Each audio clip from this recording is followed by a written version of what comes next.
Olá, querido, graça e paz. Vamos lá. Mais uma EBD 6.6. Estamos falando sobre o livro de Atos e hoje vamos ter a segunda parte sobre a vida do apóstolo Paulo. Mas antes de falar sobre o apóstolo Paulo em si, a gente precisa falar de uma igreja que foi muito importante no contexto do livro de Atos, que é a igreja de Antioquia. A igreja de Antioquia foi uma potência missionária no primeiro século. Acho que a melhor definição dela é isso mesmo. Porque ela foi, na verdade, uma plataforma de envio missionário. Ela foi muito importante para a evangelização do mundo greco-romano.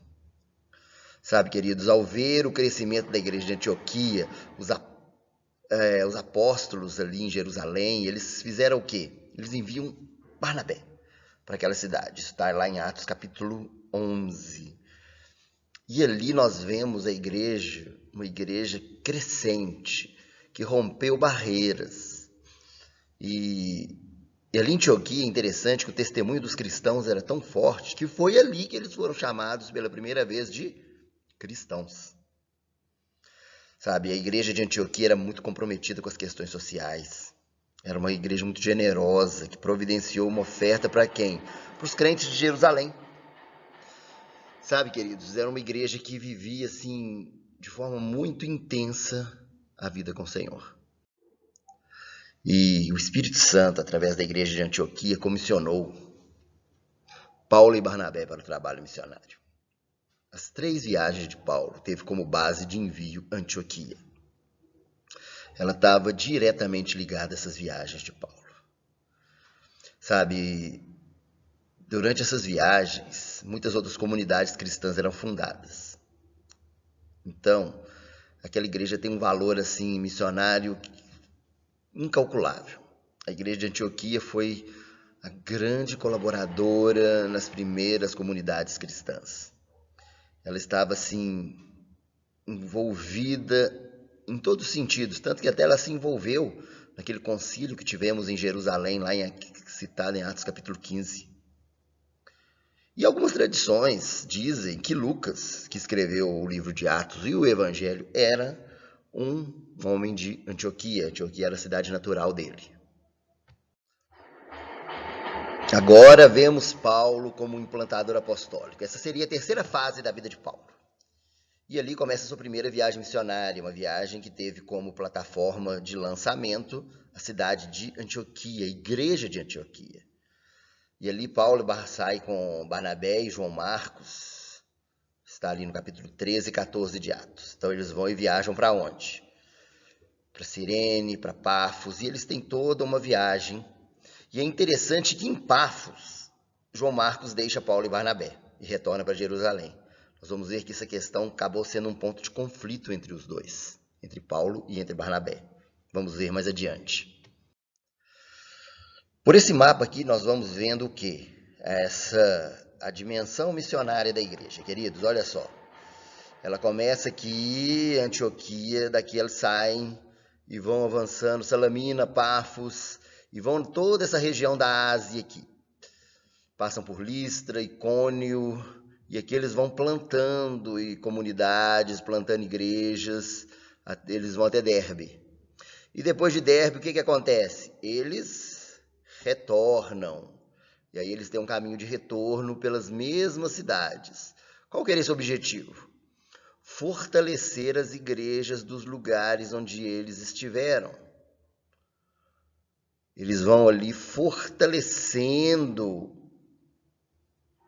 aquelas igrejas e eles retornam para onde? Antioquia. Antioquia era, por assim dizer, o centro desse tempo.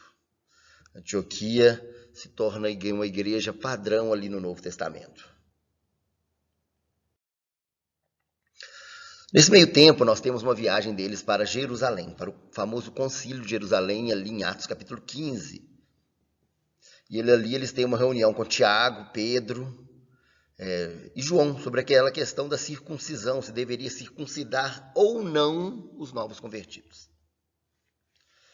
Isso é muito importante, querido, a gente entender isso, porque isso foi um momento chave para a igreja. A igreja ali estava com algumas discordâncias e ela se reuniu. A partir daquela reunião, elas chegam através de uma direção do Espírito Santo, num consenso, e uma carta sobre essa decisão foi levada aos cristãos lá de Antioquia, por um grupo composto por Paulo, Barnabé, Silas e outros. Então nós vemos aqui que Silas agora entra na história. Silas, que vai ser tão importante, foi um dos grandes companheiros de Paulo. Mas aí a decisão do concílio é levada até Antioquia e todos ficam muito contentes, felizes. E Barnabé, é interessante que eles vão começar sua segunda viagem missionária. Barnabé quer levar João Marcos, que deixou eles abruptamente na primeira viagem. Mas Paulo não quer. Isso ocorre uma discordância entre eles. E acontece o quê? Paulo vai com Silas para a viagem, segunda viagem, revisitando cidades, enquanto Barnabé e Marcos vão para a ilha de Chipre, que era a ilha natural de Barnabé. A gente vê que Barnabé acreditou muito na mudança de Marcos. Ao que parece, Marcos, sim, ele errou ao ir, ao retornar, mas Barnabé continuou acreditando. E é interessante que Marcos, novamente citando, ele é o autor do Evangelho de Marcos. E que, por assim dizer, muitos acreditam que foi o primeiro evangelho. Muitos acreditam que Marcos, ele foi discípulo, depois de ter sido discípulo de Barnabé, ele foi discípulo de Pedro. E através da convivência com Pedro, ele teve como base para escrever o primeiro evangelho. Então, valeu a pena Barnabé ainda acreditar na vida de Marcos. Então, Paulo vai iniciar sua segunda viagem missionária. Foi no final de 49, depois de Cristo. Paulo e Silas, eles saem de Antioquia, eles vão para Tarso, cidade natural de Paulo. Vocês veem que eles iam, Barnabé voltou para Chipre e Paulo vai para Tarso. Cidades onde eles tinham contato, onde eles conheciam pessoas. De lá eles viajam para Derbe e para Listra, onde já existiam comunidades ali plantadas. E é em Listra que Paulo conhece um jovem chamado o quê? Timóteo, que também se torna o quê? Um grande companheiro de Paulo, um discípulo, um filho espiritual. Paulo, Silas e Timóteo depois vão para Icônio, Antioquia da Psídia, e depois para o porto da cidade da Ásia Menor de Troade. Em Troade, Paulo tem uma visão de um homem na Macedônia, pedindo ajuda. Então Paulo vai se direcionar para aquela região. Paulo tomou aquela visão como sinal de Deus e eles vão para aquela região.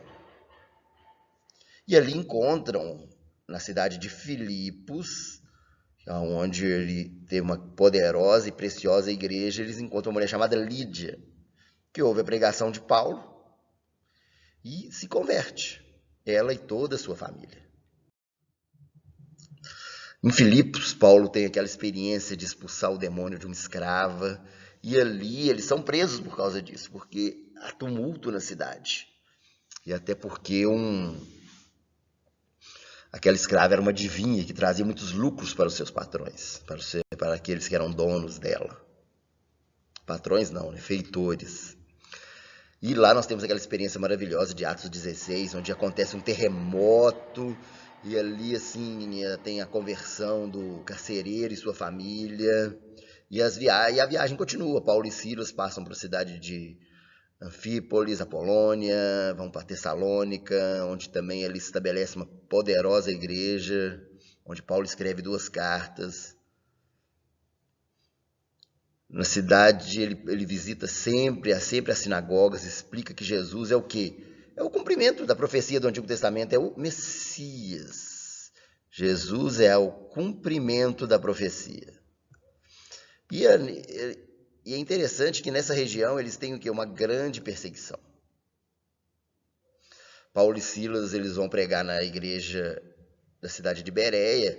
E é interessante, os bereanos, ao contrário dos de Tessalônicas, não estão apenas dispostos a ouvir, mas eles querem testificar o que Paulo diz. É verdade o que esse homem está dizendo? Paulo até mesmo elogia. Esse elogio é muito precioso porque hoje existe uma frase, ser como um bereano. Como um bereano é o quê? Aquele que vai nas escrituras para testificar o que é aprendido. Isso é muito precioso, queridos. É o tempo de Paulo chegar em Atenas, onde ele é levado ao Areópago, onde ele prega aquela preciosa palavra sobre o Deus desconhecido. E Paulo continua até completar a sua viagem. Paulo deixa deixa a cidade de Atenas, vai para Corinto, ensina lá em torno de 1 ano e meio, nós vemos isso muito forte em Atos 18. Lá ele provavelmente escreveu a primeira carta aos Tessalonicenses e a segunda. E novamente o que? Paulo é levado diante do governador, novamente ele é perseguido, em constantes perseguições, queridos, porque ele estava ali incomodando, alvoroçando cada lugar que ele chegava. E ele novamente viaja para Jerusalém para a festa dos tabernáculos. E em seguida ele volta para onde? Antioquia. Por esse mapa aqui nós vemos a caminhada de Paulo, né? Primeiro ele vai para Tarso, depois a região em Derbe, Listra, Icônio, lugares onde já existiam igrejas. E ele estava o quê? Fazendo o que ali? Continuando, fortalecendo aquelas igrejas. Era um trabalho de fortalecimento, de encorajamento. Aí ele vai, para em Antioquia da Psídia, continua até Trode, aqui ele tem aquela visão. Aí ele vai para a região da Macedônia, olha só, Macedônia. E aí tem Filipos, Antípolis, Bereia, Atenas, Corinto. Passa um tempo em Corinto, vai para Éfeso e novamente o quê? Vai para Jerusalém e volta para Antioquia. Sempre o centro de parada de Paulo, Antioquia. Amém, queridos? Que Deus te abençoe muito em nome de Jesus.